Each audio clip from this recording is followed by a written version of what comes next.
welcome to another edition of What the Fuck Happening's YouTube Atheist Community, and who knows where people are chatting. Yeah, no.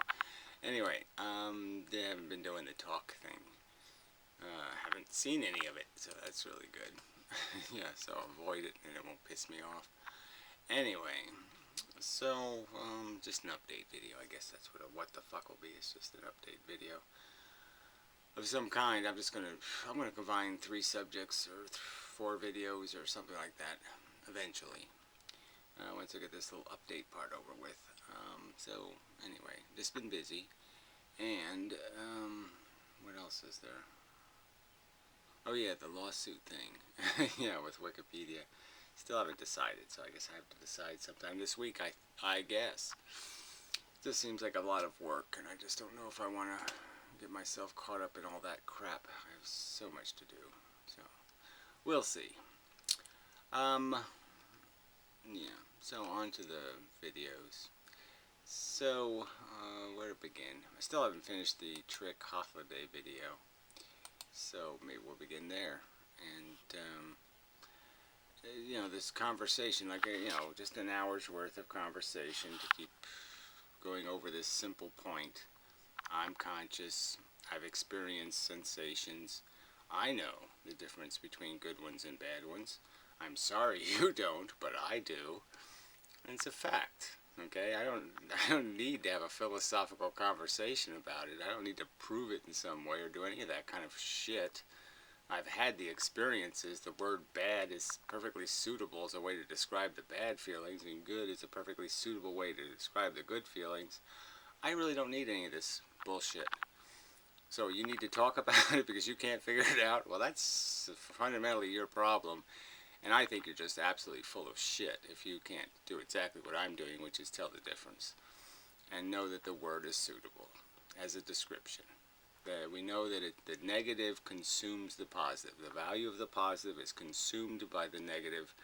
So Holiday keeps using idiotic and inane analogies for the word positive and negative, like electricity or you know, charge or something, when we know that that is in fact stealing from the original positive and negative. I think the original positive and negative was the concept of a negative number which consumes the positive number. It's a negative condition, consumes positive value, and that's what a negative does. So we really shouldn't have to talk about it anymore. So anyway, I'll play a little bit of this. Just, I don't know where this is, but where I left off is where it is. Down to agreeing, yeah, right, and about agreeing.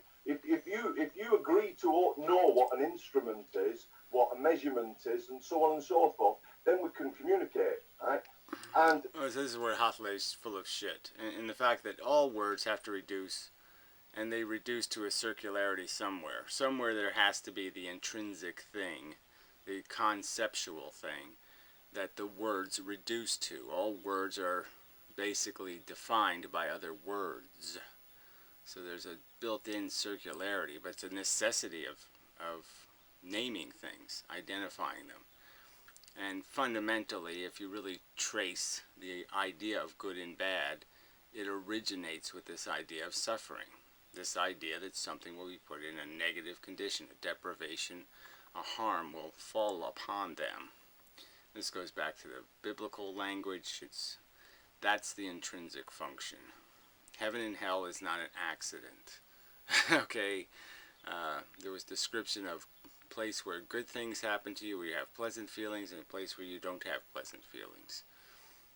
We've always understood this concept. It is the origin of good and bad having meaning. Idiot. Generally, they're reasonable agreements. Me and you were trying to reach agreement about bad, and you're asserting, right? Okay, so you don't agree that suffering is bad? Yes. If you agree to know what an instrument is, what a measurement is, and so on and so forth, then we can communicate, right? And generally, they're reasonable agreements. Me and you were trying to reach agreement about bad, and you're asserting, right? Okay, so you don't agree that suffering is bad? Adam? Are you saying, I just want to be clear here, you don't agree that suffering is bad? Not in the way you mean it. What is suffering? Suffering is a state that persons are in when they're being physically or mentally harmed, as their nervous system would report to them. Yeah, they're being harmed as their nervous system would report to them. That sounds bad. Yeah, that's what it sounds like. Sounds like bad. Yeah. So a comatose person can be suffering? I don't know about the strict medical definitions about whether they can suffer. Oh or not. yeah, whatever. I don't know this trick. This is just such a pile of shit. Just such game playing. We know that we suffer when we're conscious, not when we're unconscious. So this is just all such a silly game he's playing. Oh, it's pathetic. So anyway, let's move on. Oh, where to go with all this stuff? So somebody posted on my video a link to this douchebag. Cognitive science, Donald Hoffman is trying to answer the big question. Do we experience the world as it really is?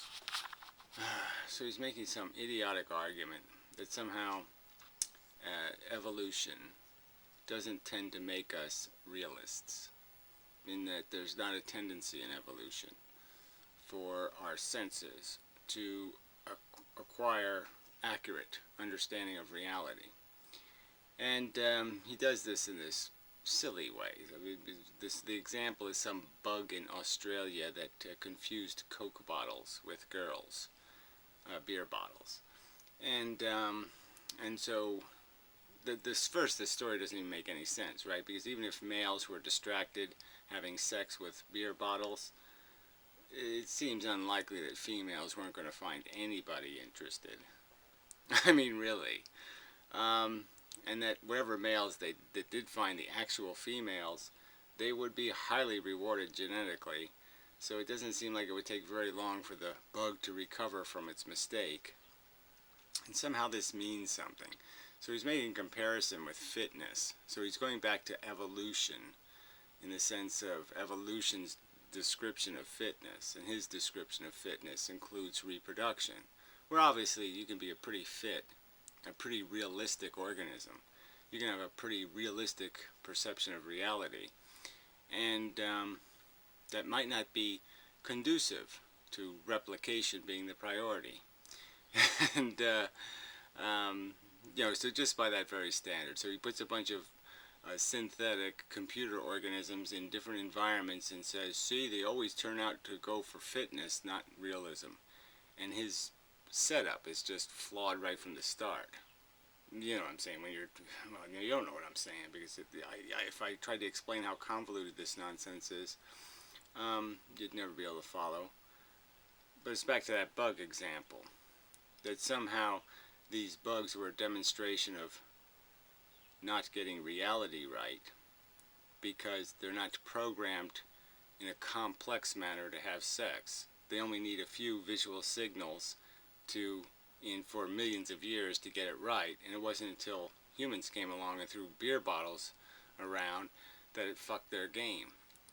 So it'd be kind of stupid to say that a bug survives for millions of years just fine, and the test is it can't survive beer bottles. I mean, that isn't really a description of a failed realist. But anyway, let's play some of this. He's just so full of shit. Those perceptions of reality go extinct. Now, this is a bit stunning.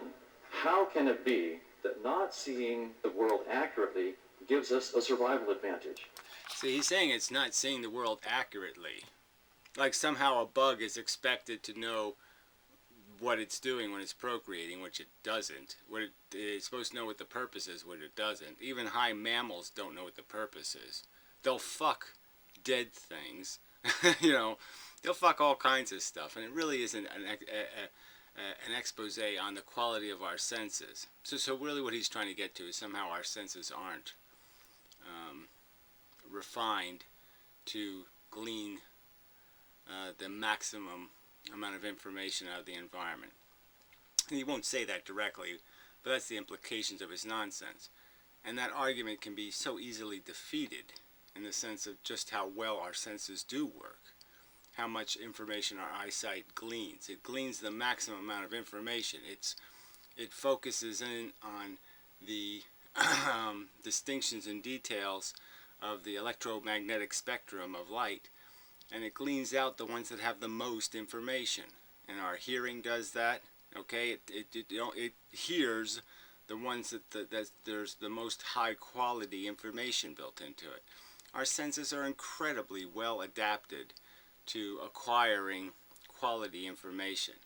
And then our brain's ability to abstract that, to create 3 dimensions, do all kinds of other things, is just, there's no way you can challenge that as not being an incredibly well coherent sense apparatus. Now, the fact that we have boogeymen built into our instinct, like we're afraid of snakes or spiders, maybe from birth, that fact doesn't have anything to do with whether or not we're really good at building realistic models of reality.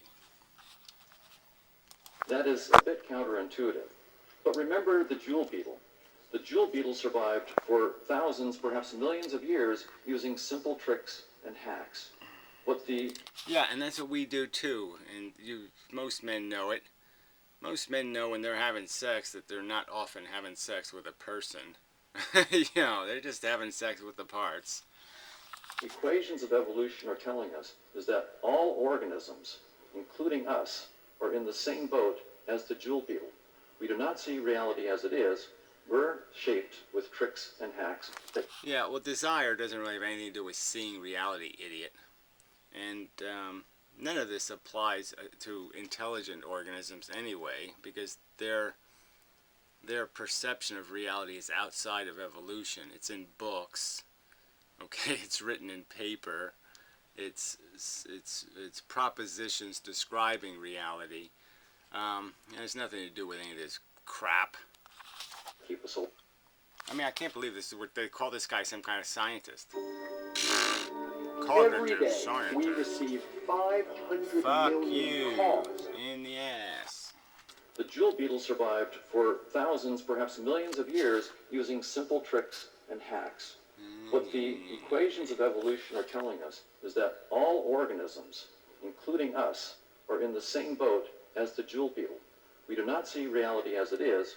We're shaped with tricks and hacks that keep us alive. It's not that they keep us alive. No, you again, see, I'm sure his game theory bullshit, the whatever bullshit fake world he created where these things competed and the ones that were designed for fitness outperformed those designed for reality perception, it all has to do with reproduction. I mean, obviously reproduction is one of the hacks because smart things don't reproduce for no good reason. I mean, if sea turtles knew that most of their children were going to die, maybe they wouldn't have any. Still, we need some help with our intuitions. How can not perceiving reality as it is... Right, so he's talking about perceiving reality as it is, and he's talking about bugs' sexual habits. Now, can you get a little bit obtuse or what? Like that's perceiving reality as it is? Yeah, I mean, a bug is supposed to be able to identify things in the environment. Bugs are scientists now? Be useful. I mean, I think they're probably better scientists than this asshole. Well, fortunately, we have a very helpful metaphor. The desktop interface on your computer. Oh, please. Consider that blue icon for a TED Talk that you're writing. Now, the icon is blue and rectangular and in the lower right corner of the desktop. Does that mean that the text file itself in the computer is blue, rectangular, and in the lower right-hand corner of the computer? Oh, whatever. So this is how you define perceiving reality, is abstractions that, again, we've understood. We understand the concept of folder. We understand the concept that the don't judge a book by its cover, blah, blah, blah. What does this nonsense have to do with anything? Perceiving reality-wise. And are we fooled? No. So why is he making this argument? Of course not. Anyone who thought that misinterprets the purpose of the interface. It's not there to show you the reality of the computer. In fact, it's there to hide that reality. You don't want to know about the diodes and resistors and all the megabytes of software. If you had to deal with that, yeah, well, the fact that you're just saying diodes and resistors and not integrated circuits kind of just is telling right there, Mr. Scientist. you could never write your text file or edit your photo. So the idea is that evolution has given us an interface that hides reality and guides adaptive behavior. Oh, whatever. I mean, can you believe that? That there's no hiding of reality. There's only the fact that it has to contrive us purpose and mission statements that have nothing to do with us actually thinking about it. So yes, we survive because dying doesn't look like any fun, and we have sex because not having sex doesn't look like having any fun. Yeah, pretty much. But this is just such a crock of crap. All right. Anyway, I'll get back to this eventually. So in the other crock of crap category, have we? So anyway, somebody posted a link to Nietzsche, right? So it's this, I don't know, 12 minutes. It's only 12 minutes of Nietzsche. Have we really become more moral? And it's just one of Nietzsche's typical rags, you know, where everybody else is doing it wrong. So because some charities are bad, all charity is bad. You know, because there's some institutionalized, let's say, welfare, that means the right answer was, you know, that some of these are unsolvable dilemmas of becoming aware. So ironically, you know, compared to the other guy's video, here we are, become aware, and through that awareness, we attempt to resolve these conflicts once and for all, kind of a thing, and to deal with the fact that there's real harm. So, you know, Nietzsche just bitches, you know, about the welfare state, let's say. But what's his solution? Right? His solution is kill them. He doesn't even say anything rational, like, well, I mean, or explicitly rational, like actually spell it out. So, but we already had the case study of the Nazis when it comes to this whole stupid, you know, breeding thing, you know, and that you have to preserve the genetic pool idea and all that kind of stuff, and that's and we see that it's just doomed to failure. It's really hard to do that because people's bigotries are going to get thrown into it. And so, how, you know, if you can do it in some way where you're not being bigoted, well, then it might make sense to say, yes, the poorest people on Earth probably shouldn't be doing most of the breeding because they're poor. Okay, and that's a definition of fitness. Okay, and they failed one of these fitness definitions. And certainly all the disabled people, all the people that have some sort of genetic defect, they've had to have surgery to save their life. People like that, people who've had massive depressions in their life, they probably shouldn't breed because they probably should be recognizing that they genetically have a disposition and that disposition could manifest in their child in some way where they don't escape, they don't get rescued. Okay, they have a faint and they fall off the Titanic and they have to get rescued. That is kind of funny. But anyway, you know, so the boat can sink. But anyway,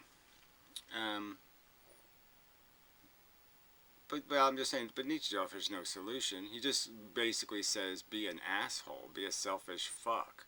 That we're supposed to just play some survival of the fittest game and not be capable of understanding that the game we're playing is insidious and that the rules we're playing it by are insidious. And instead of saying something about a commentary about that, a commentary about capitalism even, we just got a rag on weakness. And, you know, this is coming from a guy who died of fucking whatever, typhoid Mary, syphilis or something.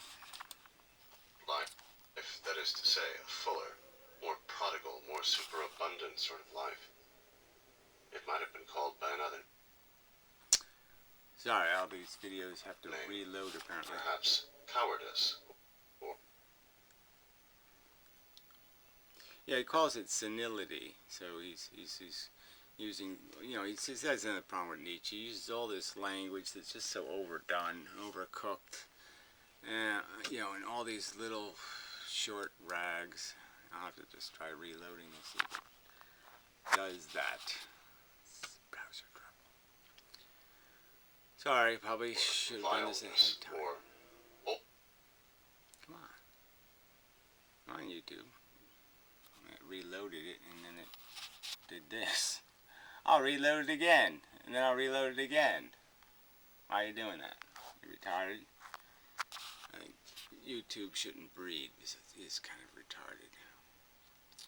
Yeah, YouTube's retarded. Shouldn't breed. Dun dun dun dun dun. Starting from the beginning again. Fucking cunt. So we'll just pick a place here and say, let's just start here.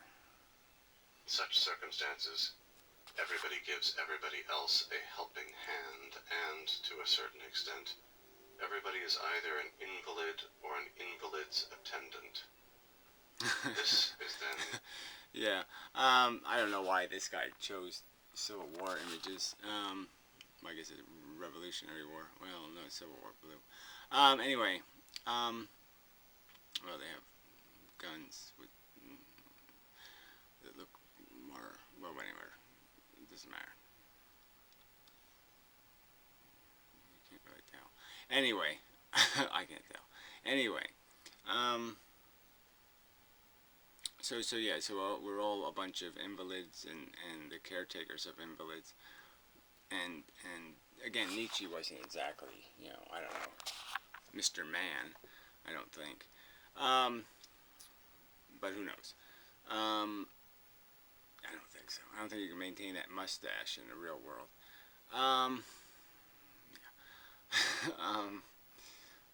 But I'm just saying this is a real dilemma, right? There's no answer to this problem, you know, unless you want to be a bug. So if bug ethics are good enough, fine. But if you're rational, you understand the ethic of the only distinction between me and it is circumstances for which I can gain no. I'm just taking advantage of a lucky circumstance. And if we're going to let luck decide welfare, that would be really not a great idea. It's not very intelligent. So, I mean, you could do a rag on that. Well, I'm just saying my counter rag isn't a very, I didn't do this very articulately. But, I mean, this whole idea that this is some sort of problem Nietzsche has a solution to in any other manner but then just to say, let's become cockroaches. Fuck that. Why bother being smart if you're going to be a cockroach? Called virtue. Among those men who knew a different life, that is to say, a fuller, more prodigal, more superabundant sort of life. It might have been called by another name. Perhaps cowardice, or vileness, or old woman's morality. Our mollification of morals, this is my cry. This, if you will, is my innovation. Is the outcome of our decline. Conversely, hardness and terribleness in morals may be the result of a surplus of life. When the latter... I don't know. See, I mean, it all just sounds like such gobbledygook. You know, just the premises built into it, the assumptions.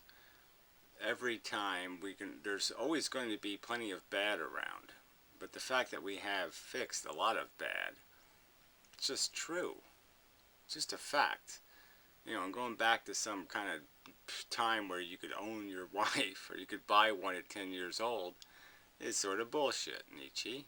You fucking using child molesting motherfucking cunt. That's all he's advocating for. Is somehow going back to some kind of, you know, hero's world. Their state prevails. Much is dared, much is challenged, and much is also squandered. That which formerly was simply... Cliche, cliche, cliche, cliche. They're all just cliches. They have nothing to do with reality. Yes, much was squandered, much was this, much was that, blah, blah, blah, blah, blah. Yes, civilization, you pay for it. It's not free, right? So we become more civilized, now we spend more of our time in crutches and dying and debilitated. and that's not good. We could fix that. We just haven't gotten around to it yet. We have fixed a lot of things. We have. The salt of life would now be our poison. To be indifferent, even this is a form of strength. For that, likewise, we are too senile, too decrepit. Yeah, too decrepit to be insensitive. You know, like that's just beautiful, isn't it? No, it's stupid. Our morality of fellow feeling, against which I was the first to raise a finger of warning, that which might be called moral impressionism, is one symptom the more of the excessive physiological irritability which is peculiar to everything decadent. That movement which attempted to introduce itself in a scientific manner on the shoulders of Schopenhauer's morality of pity, a very sad attempt, is Schopenhauer's morality of pity. I mean, is that a fair description? I don't think it is. There's, you can't play the game. It's a consumption game. And you're just saying it's okay. Just kill them all. He's just saying. in its essence the movement of decadence in morality, and as such it is intimately related to Christian morality. Strong. No, I think you're the one intimately related to the Christian morality. Your obsession with getting to your heaven. Your mega man paradise, where you're going to have the same damn problem. You're still going to have a need that needs satiating. You're not going to just say, hey, I'm on top of the mountain, I'm going to stay there forever. That's not going to happen. You're going to have the same dilemma, that it's a hunger game and you have to be hungry. Get to that cliche. Yeah, why don't you work on that one, Nietzsche? It's a hunger game. And you won't escape it by filling your pocket full of everybody else's diamonds. Ages and noble cultures see something contemptible in pity, in the love of one's neighbor, and in a lack of egoism and of self-esteem. Yeah, we need, there's just, that's the biggest flaw in all of progress, is that people have lost their sense of aggrandizement and ego gratification. Yeah, sure they have. Everybody thinks they're an artist now. Everybody thinks they're fucking brilliant. And they haven't done, any work to demonstrate it. So anyway, on to the next one. I ought to be logical, that's mine. Okay, this asshole. Whoops, this person here. So, otherizing goodness. So, otherized badness, I suppose, I don't know. But it's this whole idea that that somehow we're supposed to be value neutral. That we can't tell right from wrong, that we can't tell a good idea from a bad idea. That there's no such thing. It's just such a crock of shit. In his magic world. And you can do that if you're cynically, ruthlessly sarcastic enough. You can basically turn anything nice, anything. I believe he was talking about me in this little section of shit. So let's see if we can actually go back. Oh man, YouTube just sucks. Live. There we go. So of course the dark side goes on the attack, and the dark side can do all kinds of interesting things. It can. So it's this whole idea that we're full of this compulsive. But the fact that we have the capacity to energize, when we have to get angry, and that there's power in anger. Sure, or hate. Sure. So what? I mean, there's nothing to be gleaned from that as information, beyond the fact that, yes, increase the motivation, you increase the strength. How much you're willing to sacrifice. But it works both ways. Love will do the same thing as hate. Love will have people jumping in front of traffic to, protect someone. And all the good things that, our more sublime nature life into complete garbage. I call that the addendum effect. Gary can actually wave his excremental wand and turn everything into something foul and disgusting. I love that. Excremental wand. Yeah. Yeah, I like waving it. The wand. Anyway,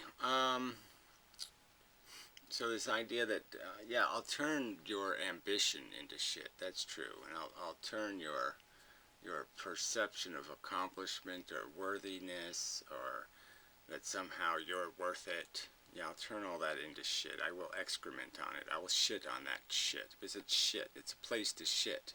It's a pile of shit, and it should be shat upon. So, yeah, I'm okay with that description.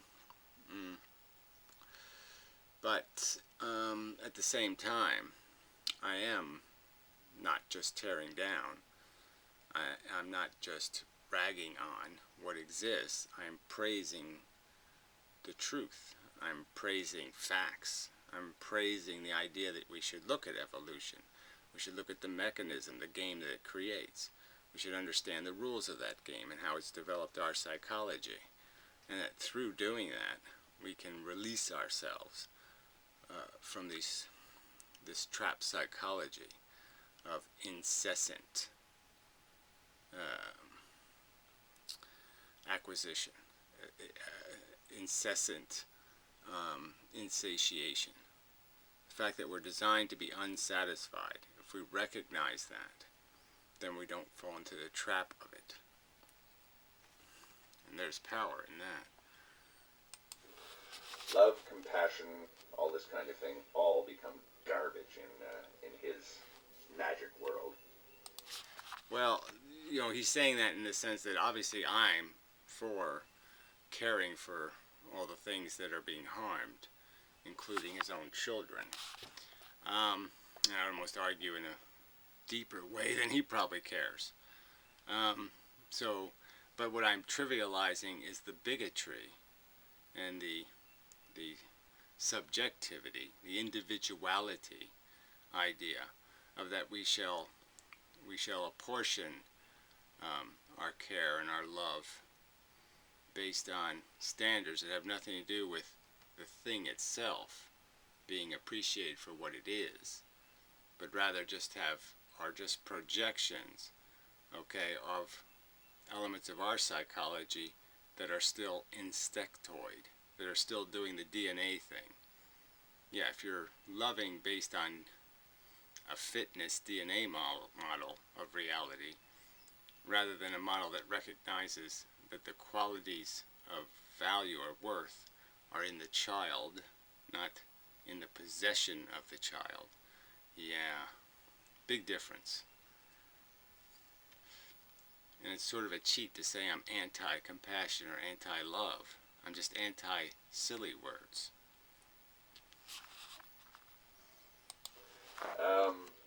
And you can do that if you're cynically, ruthlessly sarcastic enough. You can basically turn anything nice, anything good with... I mean, it's just so ironic, right? I mean, that's all Nietzsche did, and this guy's just Nietzsche's whatever. What was Nietzsche's word for that? You know, getting reborn. This is just Nietzsche regurgitated. Yeah, the regurgitation of Nietzsche, and that's all he did was rag. And he only ragged about how I want and I can't get this pussy society that has all these umpires, and you know, they're always throwing red flags when I go kick the guy in the nuts. Yeah, it doesn't let me cheat. Fuck those guys. Cheating's fun. Being stupid is fun. Which kind of interesting commodity that rarely gets discussed here, even though we know all about the bad things, but the good never gets mentioned. Even Benatar's. The good. Again, the good in what form? Ambition? I mean, really. Kids wanting Christmas presents. That's a good thing. Addiction. Perpetual addictions. That's a good thing. No, I think that's something to be understood. as a syndrome. And syndromes aren't necessarily good very often. You know. Be sneaky in that regard, unless of course his mind is so constructed that he doesn't even see any goodness in this universe. Well, I'm just saying Benatar is logical. So Benatar is saying there's no need to make machines that need. So how could there possibly be a good? You can't give somebody food if they don't have a stomach to put it in. I mean, you just can't. The universe doesn't have a stomach. The universe doesn't need us to comfort it. We can't fix a dilemma it has. There's no problems. We show up and make the problem of satiation. We need a stomach. We need a stomach. We need food to fill the stomach. We bring the hunger. We create the game. The problem game. The problem needing resolution game. And that's the game we're playing. He's lots of bad. The dark side can turn everything into badness, into filth, into... It's not all bad. It's just that there's good solutions to problems and bad solutions to problems, and there's efficient solutions to problems and inefficient solutions to problems. That could be the argument being made here, is that if you're acknowledging the fact that this is a delicate game to be played, that we understand that it can get way, way, way out of control, that all kinds of horror is possible. If 99% of people's children died before they reached their first birthday, humans would recognize there's a problem. But that's evolution. Retard. Embarrassing, foul, degrading crap. Love-making becomes sordid fucking, and, Well, I mean, really, if you really have to fableize reality, but I mean, isn't that what it is? And isn't that what's demonstrated by nature? Is that all the animals are doing something that has nothing to do with love. Okay, it really doesn't have anything to do with love. It has to do with some horny desire that needs gratification or satisfaction. They think this is the way to get there. They've seen other people get there this way, so they do what is shown to them to be the proper way to get it done, and the rest of it's possession, and you know it. It's all this alpha ownership shit. Is there something beautiful in that? I don't think so. Friendship becomes mutual enablement. This kind of thing. You can twist any. It's not twisting. It's just acknowledging. I mean, this is another one of those things like feelings. If you don't know what good and bad feelings are, do you not realize that most of the time you have a friend because they have some use for you, and that you won't have a friend as soon as you become useless? And that's usually the way it works. That you have to be feeding some need in a person. You have to be complimenting them or doing something useful to them, or they really won't be your friend. It's just the truth. And this isn't even necessarily twisting, just looking at it from a different angle. What do all the nice things look like in life through the eyes of your dark side? Look pretty... Again, the nice things. There's just this assumption that you have a list of these things that are guaranteed nice things. And these unassailable nice things that are somehow getting thrown into the mix and being impugned and insulted as not real nice things. Well, go ahead. Let me hear this. I've asked for it before. What do I get? Sunsets and fucking rainbows. That's all you've got is silly emotional responses. Silly ones. Okay? That don't have anything to do with anything more than what movies you like. Or whether you like fat asses on women. It's just bullshit. Foul, don't they? They look phony. They look fake, ephemeral, stupid. Only for idiots. Only for naive fools that just... Well, that's the truth of it, though, right? That's the whole argument being made here that you're so hostile to.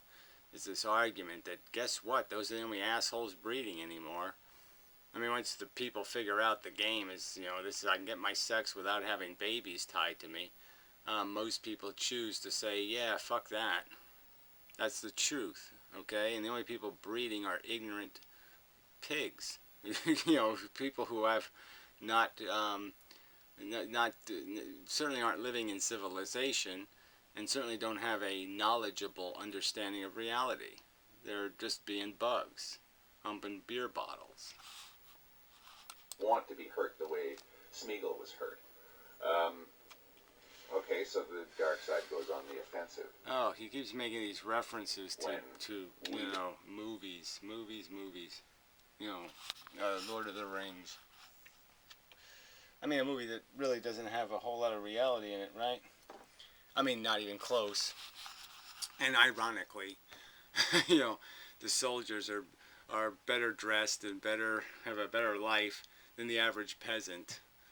What's the commentary of the Lord of the Rings? Are there any civilians in the Lord of the Rings who look like they're living a good life, except for the little troll people? And what are they doing? Kissing pigs and rolling pumpkins around all day. Oh, gee, I can't wait till I do that for eternity. Oh, I just couldn't. I just can't wait to be a hobbit forever. Not. What? Fat, smelly, hairy-footed little troll? Forever? That's paradise? No, I don't think so. decide, or when the overall being decides, I'm not going to have a dark side anymore.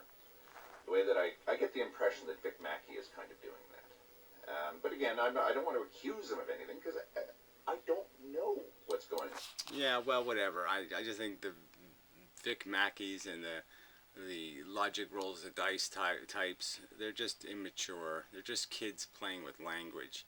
And they found all these little loopholes in the fact that, you know, our language is thousands of years old and it has a lot of imprecision in it, and there's a lot of loose words that don't have really hard definition, and they're just playing with that.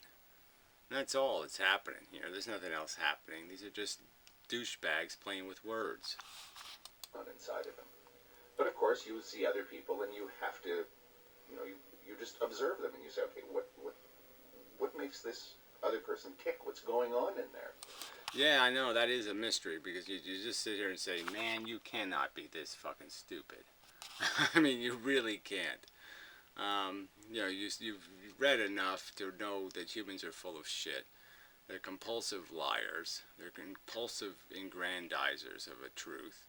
They tell fish stories all over the place. Well, even you've done that in videos. I went to Bangladesh and everybody was killing you. I heroically walked down the street and bought a pack of spearmint gum because I'm a hero. I mean, you know, you can't see that and just laugh at it. It's mockable. This fucking I'm living some grand and important existence because I say so, because I have this idiotic psychological notion that I'm a Jedi and I'm battling Darth Vader and I'm doing all kinds of cool things when you're not doing anything. You're eating and shitting, you know, and you can't even piss properly anymore, according to your own videos. Another liability you're imposing on your child. Ugh. I may have completely strawmanned Ed Endham as well. I don't know. I don't know. Yeah, I don't. I don't even know if it's a straw man. We can use your scapegoat word or whatever. You're just sitting there saying that no, the only proper thing to hate is intelligence, because ignorance is fun. And yes, addendum is saying, hey, wait a minute, you got it upside down, asshole. Intelligence will let you see just what a wormy, cruddy, slimy, scheming, motherfucking selfish cunt you are, and you can at least recognize that. You don't have to necessarily fix all of it, but you can at least recognize it and say, hey, alright, you're going to have to really force me. Okay, when we're talking about something serious, you have to say it's a serious conversation, because if we don't have some way where we say this is a serious conversation, I am going to lie and aggrandize and play loose with the truth to make it turn out that I get more bananas than you get, because I'm a selfish cunt and I want what I want, or something like that. But yeah, I'm not doing this for any other reason than I arrived on Earth. Unlike you people, I didn't get caught up in it and say, gee, this is just so spectacular. I just can't get over how wonderful everything is. No, I kind of got fixated on the fact that there was bugs getting burned off of trees, three-legged dogs, and, neighbors who had, possums in garbage cans and were poking them with sticks. I don't know, you go on, roadkill, you go on, all the little things, all the little parts of life that just added up to, what the fuck kind of horror gristmilly thing is this shit? What kind of slaughterhouse have I arrived into? And everybody's playing slaughterhouse and I'm supposed to understand slaughterhouse. Well, I don't understand it. Okay, I understand penis, but everything else seems like, and that's the one thing, you're not even supposed to say the word penis. The one thing I understood was the one thing nobody could talk about. So yeah, I didn't understand it and I still don't get it. Okay, I just don't get what all this fucking gooey ooey bullshit is. Can't anybody go outside and say, okay, yeah, flowers are pretty, but all of this carnage is not. I mean, it isn't. It's Cannibal Island, for fuck's sake. You can't admit that? These are just opinions of one flawed human being who's attempting to analyze what he sees with his own eyes. Well, all this presumption of flaw is another thing I find kind of irritating. I mean, flaws should be demonstrated with an argument. I don't see anybody arguing where I have flawed the logic. I just hear accusations of a dogma and a religion that I have of some kind of dogma. What's the fucking dogma? Evolution? So he believes evolution is dogma. He doesn't believe in evolution. He really doesn't. He doesn't understand it as a concept. Doesn't understand it as the consequence of the mechanism. And the consequence is to make tanks. It's a tank making mechanism. And it will, the rules of good tankery are complex for each organism. Some have to play a really simple game. Some, like us, are exploiting a niche where they're playing a really complicated game. But it's still just tank. And I'm just doing this for illustration's sake. I'm not trying to attack either one of them. Well, I don't, that's another just, oh, sure you're not. Yeah, you talk about their spewing excremental wand and shit, but you're not, hey, I'm not being derogatory or criticizing in any way.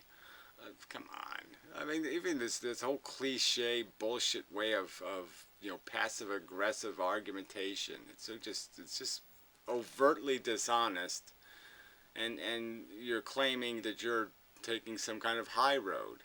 Overt dishonesty is the high road. Oh, yeah, sorry, I don't get that. But you see, the good side, the quote-unquote good side, has many weapons at its disposal. Yeah, I don't know, the quote-unquote good side, which is what? The bliss of ignorance. Yeah, I'm going to fight that. I'm going to fight the description of that as anything called anything good. Whether it's on a side or not, I don't even know whether it is a side. I really don't think it is. I don't think ignorance is a side, it's a pit. Okay? The ignorance pit. And you want to just keep bashing the human race into the ignorance pit. Play the game, play the game. Quit trying to climb the wall of the maze. Quit trying to understand your place in the universe in any kind of realistic way.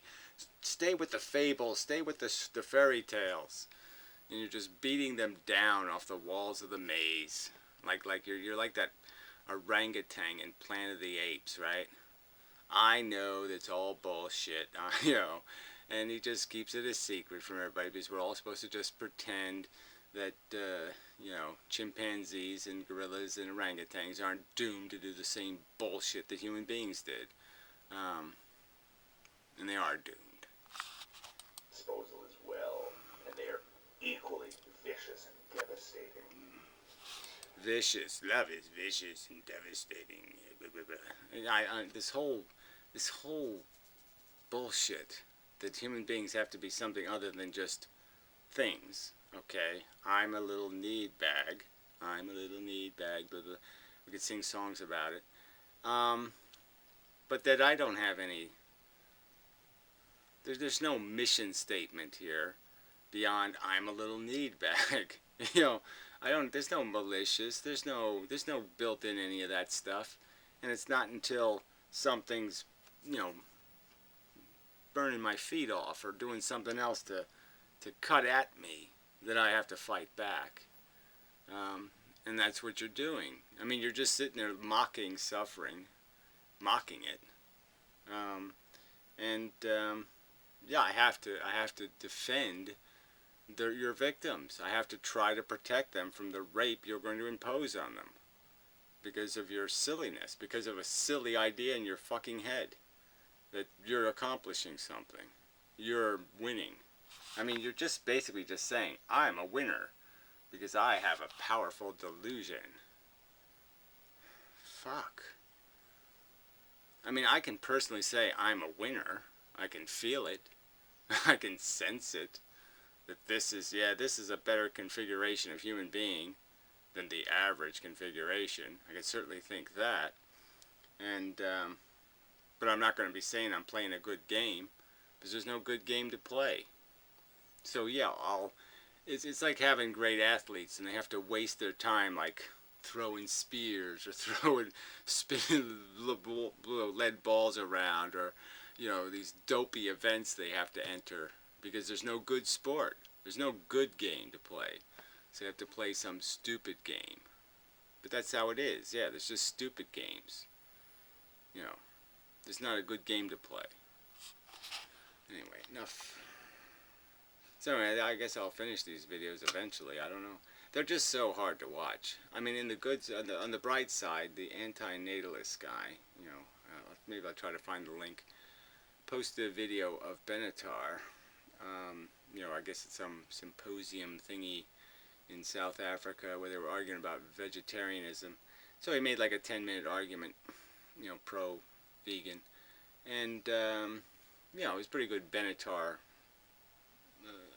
rhetoric. You know, I mean, you have to respect the guy's logic. I mean, the guy is logical, mostly. You know, so far, everything I've heard or read has been logical. I haven't read everything he's written. This whole male, you know, poor men are getting some short, sticky thing somewhere. I don't know about that one. I mean, obviously, men are useless now. Okay, I mean, civilization has no use for males because males are, they're just made to be owners and fighters, and, you know, that's our genetic history. And, you know, that role just doesn't, there's not much use for it anymore. So in that sense, traditional maleness, yeah, it sort of has to go because it just doesn't have any useful purpose anymore. But that's not women's fault. I mean, women are assholes for a whole set of reasons. And women are, you know, just horrid. You know, I want somebody to love me unconditionally. Huh? What, you mean you want to be loved for not having any merit? Oh, brilliant. Anyway, so, till next time.